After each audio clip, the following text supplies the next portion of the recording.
Hi அன்பு உள்ளங்களே, எல்லாரும் எப்படி இருக்கீங்க? எங்கள் சேனலுக்கு இப்போ வரைக்கும் சப்போர்ட் கொடுத்துட்ருக்க எல்லா அன்பு உள்ளங்களுக்கும் ரொம்ப நன்றி. எங்கள் வீடியோ புதுசாக பார்க்குறீங்களா? அப்போது மறக்காமல் சப்ஸ்கிரைப் பண்ணி சப்போர்ட் பண்ணி பெல் பட்டனை கிளிக் பண்ணிடுங்க. இப்போ வாங்க அன்பு உள்ளங்களே, நம்ம வீடியோக்குள்ளே போகலாமா? ஹாய் அன்பு உள்ளங்களே, எல்லோரும் எப்படி இருக்கீங்க? இது வந்து லாஸ்ட் வீக் டியூஸ்டே சஷ்டி இருந்ததில்ல, அன்றைக்கி எடுத்த வீடியோ. இதுதான் தேனும் தினைமாவுங்க. ஆக்சுவலாக நான் அது செகண்ட் டைம் பண்ணுறேன். ஆல்ரெடி நான் சொல்லியிருக்கேன், சிவன் கோயிலுக்கு போகிறப்ப ஃபஸ்ட் டைம், அதுக்கப்புறம் அது செகண்ட் டைம். நானும் என் பொண்ணும் பார்த்திங்கன்னா ரெடி ஆகிட்டோம். ஒரு 12 இருக்கும், நாங்கள் ரெடி ஆகிட்டோம் வீட்டிலேருந்து எல்லாத்தையும் ரெடி பண்ணிவிட்டு.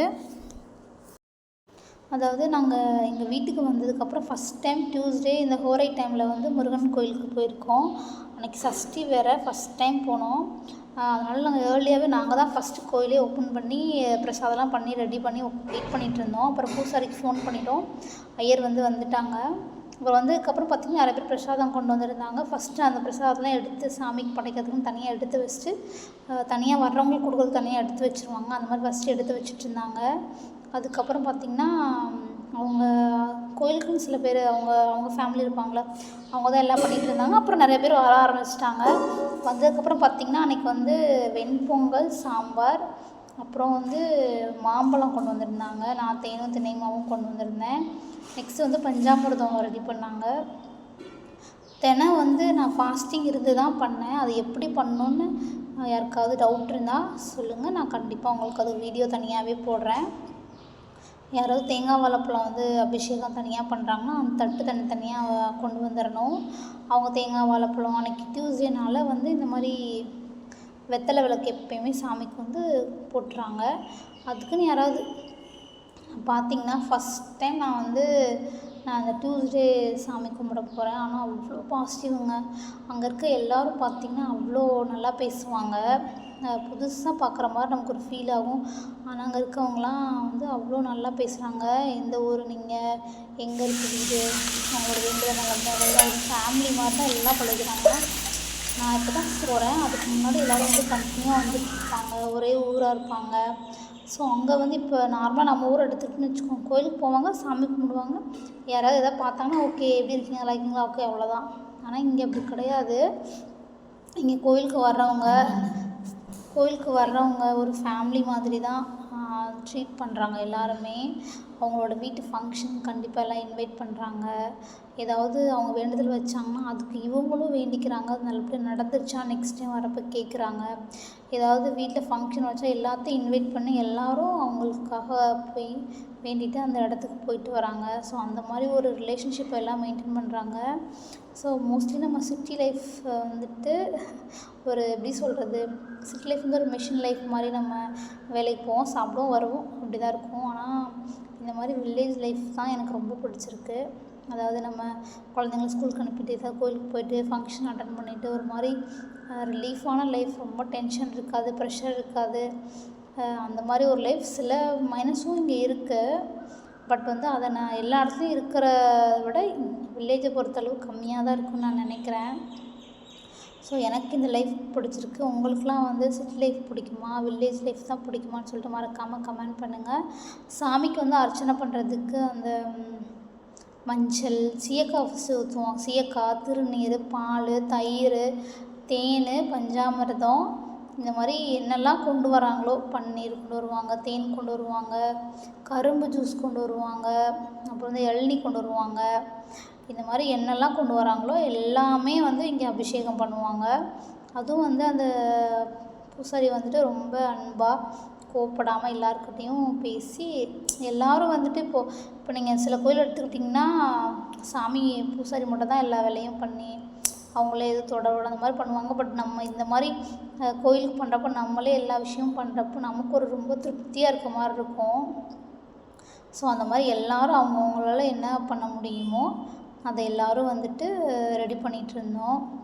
ஃபஸ்ட்டு பார்த்திங்கன்னா அந்த வெத்தலை விளக்கு போடுறதுக்கு ரெடி பண்ணிகிட்டு இருந்தோம். பூசாரி பார்த்திங்கன்னா தண்ணி ஊற்றி சாமியை ஃபஸ்ட்டு வாஷ் பண்ணிவிட்டு, அதான் முருகனோட சிலை. சென்டரில் பார்த்திங்கன்னா சிவனும், இங்கிட்டு பார்த்திங்கன்னா பிள்ளையார் இருப்பார், முன்னாடி நந்தி ஃபோட்டோ இருக்கும். அதுக்கப்புறம் பார்த்திங்கன்னா இந்த கோயில் வந்து கட்டிகிட்ருக்காங்க, நான் ஆல்ரெடி சொன்னேனே. ஸோ அதனால் இங்கே சாமியோட சிலையெல்லாம் இங்கே வச்சுட்டு பண்ணிகிட்ருக்காங்க. செகண்ட் பார்த்திங்கன்னா ஒரு தயிர் ஊற்றி அபிஷேகம் பண்ணிகிட்ருக்காங்க. அது பக்கத்துலேயே வள்ளி தெய்வானையோட சிலையும் இருக்குது. அடுத்து பார்த்திங்கன்னா மஞ்சள் திருமஞ்சனம் சொல்லுவாங்க, அதுவும் வந்து பண்ணுவாங்க. மஞ்சள் எனக்கு திருமஞ்சனம்னா என்னன்னே தெரியல. ஸோ இங்கே வந்து தான் திருமஞ்சனம் அப்படின்னு ஒன்று இருக்குது அப்படின்னு எனக்கு தெரியும். அதுக்கப்புறம் அந்த பன்னீரில் பண்ணுவாங்க. சாமிக்கு வந்து சீயக்காய் பார்த்திங்களா, இப்போ என்னோட அந்த தேன் சினிமாவை தான் ஃபஸ்ட்டு சாமிக்கு வாயில் இது பண்ணுறாங்க. எனக்கு ரொம்ப சந்தோஷமாக இருந்தது. என்கிட்ட சொன்னாங்க, உங்களோட இதுதான் ஃபஸ்ட்டு வைக்கிறோம் அப்படின்னு சொல்லிட்டு. அப்புறம் அது என்னதான் இருந்தாலும் நம்ம சாமிக்கு ஒரு பிரசாதம் செஞ்சுட்டு போயிட்டு அதை சாமிக்கு வச்சு படைச்சு எல்லாருக்கும் கொடுக்குறப்போ ரொம்ப சந்தோஷமாக இருக்கும். ஸோ பார்த்திங்கன்னா நெக்ஸ்ட்டு அந்த சீயக்காய் இது பண்ணுவாங்க. எல்லாமே முடிஞ்சதுக்கப்புறம் தான் சாமியை வந்து அலங்காரம்லாம் பண்ணுவாங்க. எல்லாருக்கும் தெரிஞ்சிருக்கும் ஆல்ரெடி எப்படி அபிஷேகம் பண்ணுவாங்க அப்படின்னு சொல்லிட்டு. ஒவ்வொரு அபிஷேகமும் என்ன பண்ணிகிட்டு இருந்தோம், எல்லாருமே ஹெல்ப் பண்ணுவாங்க, தண்ணி ஊற்றுறதுக்கு ஹெல்ப் பண்ணுவாங்க, எல்லாமே எடுத்து ரெடி பண்ணி கொடுத்துருவாங்க. அடுத்து நான் பார்த்திங்கன்னா அந்த பஞ்சாமிர்தம் பண்ணுறதுக்கு பழங்கள்லாம் கொடுத்து விட்டுருந்தாங்க. வாழைப்பழம், மாம்பழம், அப்புறம் வந்து நாங்கள் தேன் கொஞ்சம் ஊற்றி அப்படியே எல்லாருமே சேர்ந்து தான் ரெடி பண்ணோம். ஸோ நம்ம கையால் சாமிக்கு வந்து இந்த மாதிரி பிரசாதம் ரெடி பண்ணுறப்போ அதோடய ஃபீல் வந்து வேறு மாதிரி இருக்கும். ஸோ நாங்கள் எல்லோரும் ஆளுக்கு ஒரு கட் பண்ணிகிட்டு இருந்தாங்க. நான் ஃபஸ்ட் டைம் இந்த மாதிரி கோயிலில் போய் இதெல்லாம் பண்ண எனக்கு ரொம்ப சந்தோஷமாக இருந்தது. எல்லாருமே நல்லா பேசினாங்க. அப்புறம் பார்த்திங்கன்னா லாஸ்ட்டில் நிறைய விஷயம் நடந்ததுங்க. அதுக்கப்புறம் பார்த்திங்கன்னா எங்கேயாவது கோயிலுக்கு வந்து வேண்டுதல் வைக்கிறாங்க அப்படின்னா என்ன பண்ணுறாங்கன்னா, குலுக்குச்சீட்டில் வந்து ஒருத்தவங்க பேர் எழுதி போட்டுடுறாங்க. எல்லோரும் ஷேர் பண்ணி அமௌண்ட் போட்டு ஒருத்தவங்கள சீட் எடுக்க சொல்லி யார் பேர் வருதோ அவங்களுக்கு ஒரு க்ரீன் கலர், அதாவது முருகனுக்கு வந்தது க்ரீன் கலர் தானே, ஸோ அந்த க்ரீன் கலர் சாரீ வாங்கி கொடுத்துட்றாங்க. அவங்க வேண்டுதல் முடியாத வரைக்கும் ஒவ்வொரு வீக்கும் அந்த க்ரீன் கலர் சாரியை கட்டிட்டு வரணும் ஒவ்வொரு வாரமும். ஸோ ஒவ்வொரு வாரமும் ஒவ்வொருத்தவங்களோட சீட்டு குலுக்கி எடுக்கிறாங்க.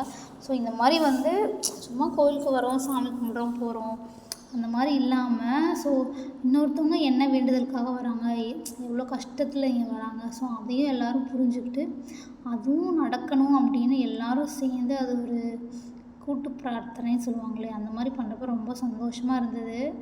எல்லாமே பண்ணி முடிச்சதுக்கப்புறம் சாமியை பார்த்திங்கன்னா அவ்வளோ அழகாக அலங்கரிச்சிருந்தாங்க. நம்ம வந்து ஒரு சிலையை வந்து ப்ளெயினாக வந்து கருப்பு சிலையாக அது கல் மாதிரி பார்ப்போம் ஃபஸ்ட்டு அதை. ஆனால் அதுக்கப்புறம் அதோட உருவத்தெல்லாம் நம்ம வந்து குங்குமம், மஞ்சள், அதுக்கு மாலை போட்டு அதுக்கு ட்ரெஸ் அந்த மாதிரி அந்த துண்டு இதெல்லாம் வஸ்திரம்லாம் கட்டி அதுக்கப்புறம் நம்ம அதை பார்க்குறப்போ நமக்கு அது ஒரு மாதிரி எப்படி சொல்கிறது, சாமியை நம்ம நேராக இறங்கி வந்து பார்க்குற மாதிரி ஒரு ஃபீல் ஆகும்.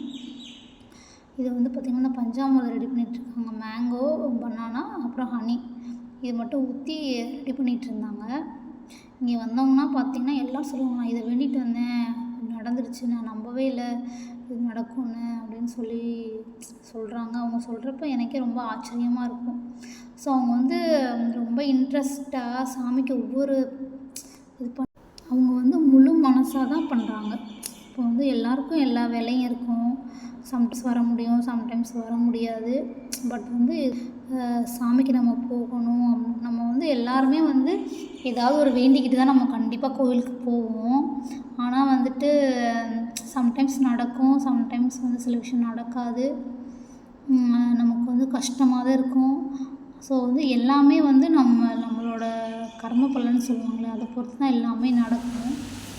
நான் என்ன சொல்கிறேன்னா, நம்ம வந்து எந்த விஷயத்தையும் நம்பிக்கையோடு பண்ணிக்கிட்டே இருக்கணும். விடாமுயற்சி சொல்லுவாங்களே, விஸ்வரூப வெற்றி, அந்த மாதிரி தான். கடவுள் பொறுத்தளவு நமக்கு ஒரு நம்பிக்கை, நமக்கு ஒரு பாசிட்டிவ் எனர்ஜி கொடுக்குற இடம் கோயில் ப்ளஸ் வந்து சாமி. ஸோ பூஜை பண்ணி பாருங்கள். ஃபைனலாக இப்படி தான் சாமி அலங்கரிச்சிருந்தாங்க. ரொம்ப சூப்பராக இருந்தது.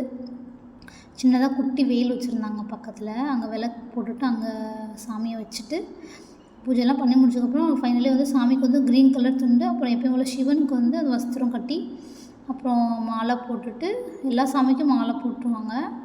போட்டுட்டு எல்லாத்துக்குமே புது துணி அன்றைக்கி டியூஸ்டே இப்போது ஒரு சாமியை பண்ணுறனால 3 சாமிக்குமே பண்ணுவாங்க, பிள்ளையாருக்கும் சேர்த்தே பண்ணுவாங்க. ஒரு 6-7 பேர் வந்திருந்தாங்க. ஏன்னா மத்தியான டைம் மோஸ்ட்லி வந்து கிராமத்தில் இருக்கவங்க வேலைக்கு போகிறவங்களா இருப்பாங்க, ஒர்க் பண்ணுறவங்களாம் இருப்பாங்க, சில பேர் மட்டும் வராங்க. ஆனால் சாட்டர்டே வந்து நிறையா ரொம்ப அதிகமான கூட்டம் இருக்கும். ரொம்ப அழகாக வந்து ரெடி பண்ணிட்டாங்க சாமியை. எல்லோரும் நல்லா கும்பிட்டுக்கோங்க முருகனை. நீங்கள் நினைக்கிறதெல்லாம் கண்டிப்பாக நடத்தி கொடுப்பாரு. சாமி நடத்தி கொடுப்பாரு, நம்ம அமைதியாக இருந்துடக்கூடாது. நம்மளோட முயற்சியும் நம்ம பண்ணணும். சாமி வந்து ஒரு சப்போர்ட்டிவாக நமக்கு இருப்பார். ஸோ அதனால் எந்த விஷயம் பண்ணாலும் நம்பிக்கையோடு பண்ணுங்கள். நான் அப்படி தான் பண்ணிகிட்ருக்கேன். என்னோடய லைஃப்பில் நிறையா சேஞ்சஸ் இப்போ வரைக்கும் நடந்துகிட்ருக்கு. நான் எப்படி இருந்த லைஃப் இந்த மாதிரி மாறிட்டுனா அதுக்கு வந்து என்னோடய முருகன் தான் காரணம். ஸோ வந்து நீங்களும் வந்து உங்களோட இஷ்ட தெய்வங்களை எப்பயுமே நம்பிக்கையோடு கும்பிடுங்க. இங்கே பாருங்களேன், ஒரு ஃபேமிலி மாதிரி உட்காந்து கோயிலே நாங்கள் சாப்பிட்டோம்.